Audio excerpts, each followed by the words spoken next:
कहानी उस इंसान की जिसके पास धन नहीं था, लेकिन दिल इतना अमीर था कि आज भी लोग उसकी दोस्ती की मिसाल देते हैं। नाम था सुदामा, एक साधारण ब्राह्मण जिसका जीवन गरीबी में बीत रहा था।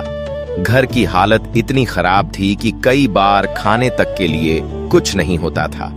फटे हुए कपड़े, टूटी हुई झोपड़ी और हर दिन संघर्ष, यही उसकी जिंदगी बन चुकी थी। लेकिन इन सब के बावजूद उसके मन में कभी लालच नहीं आया। उसके दिल में सिर्फ सादगी थी और अपने बचपन के मित्र कृष्ण के लिए सच्चा प्रेम था। सुदामा और कृष्ण ने बचपन साथ बिताया था। दोनों गुरुकुल में साथ पढ़ते थे। वो दोस्ती ऐसी थी जिसमें ना अमीरी थी ना गरीबी, सिर्फ अपनापन था। लेकिन समय बदल गया।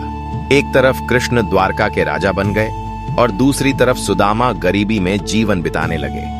एक दिन सुदामा की पत्नी ने उनसे कहा, तुम्हारे मित्र तो द्वारका के राजा हैं, एक बार उनसे मिलाओ, शायद हमारी गरीबी दूर हो जाए। पहले तो सुदामा तैयार नहीं हुए। उन्हें लगा कि दोस्ती में स्वार्थ नहीं होना चाहिए, लेकिन पत्नी के बार बार कहने पर वो कृष्ण से मिलने निकल पड़े। घर में देने के लिए कुछ भी नहीं था। बहुत मुश्किल से थोड़ा सा चिवड़ा बांधकर वो अपने साथ ले गए। सोचो, जिस दोस्त से मिलने जा रहे हो वो पूरे द्वारका का राजा हो और तुम्हारे पास देने के लिए सिर्फ मुट्ठी भर चिवड़ा हो। सफर लंबा था, लेकिन सुदामा के मन में सिर्फ एक सवाल था, क्या कृष्ण मुझे पहचानेंगे? क्या इतने बड़े राजा बनने के बाद भी वो मुझे अपना मित्र मानेंगे? जब वो द्वारका पहुंचे तो महल देखकर ही रुक गए। उन्हें लगा कि एक गरीब ब्राह्मण को अंदर कौन जाने देगा। लेकिन जैसे ही कृष्ण को पता चला कि सुदामा आए हैं, वो दौड़ते हुए महल से बाहर आए। अपने गरीब मित्र के स्वागत में नंगे पैर दौड़ पड़ा। उन्होंने सुदामा को गले लगा लिया। उनकी आंखों में खुशी थी, अपनापन था। कृष्ण ने अपने मित्र को सिंहासन पर बैठाया, खुद उनके पैर धोए।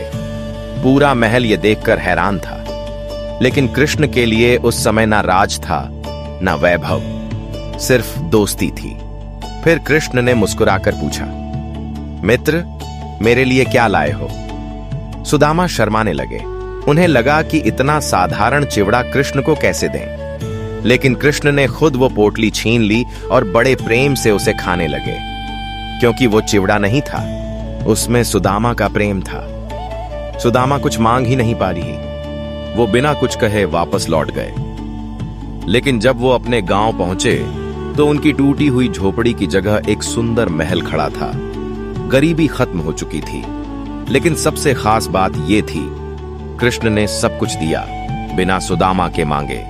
यही सच्चे रिश्ते की पहचान होती है, जहां शब्दों से ज्यादा भावनाएं समझी जाती हैं। सुदामा की कहानी हमें सिखाती है कि सच्ची दोस्ती कभी अमीरी गरीबी नहीं देखती। अगर रिश्ते दिल से बने हों तो समय और हालात उन्हें कभी कमजोर नहीं कर सकते। आज की दुनिया में लोग मतलब से रिश्ते बनाते हैं, लेकिन सुदामा और कृष्ण की दोस्ती हमें याद दिलाती है कि सबसे कीमती रिश्ता वही होता है जिसमें स्वार्थ नहीं, सिर्फ अपनापन हो। और शायद यही वजह है कि हजारों साल बाद भी उनकी दोस्ती की मिसाल दी जाती है।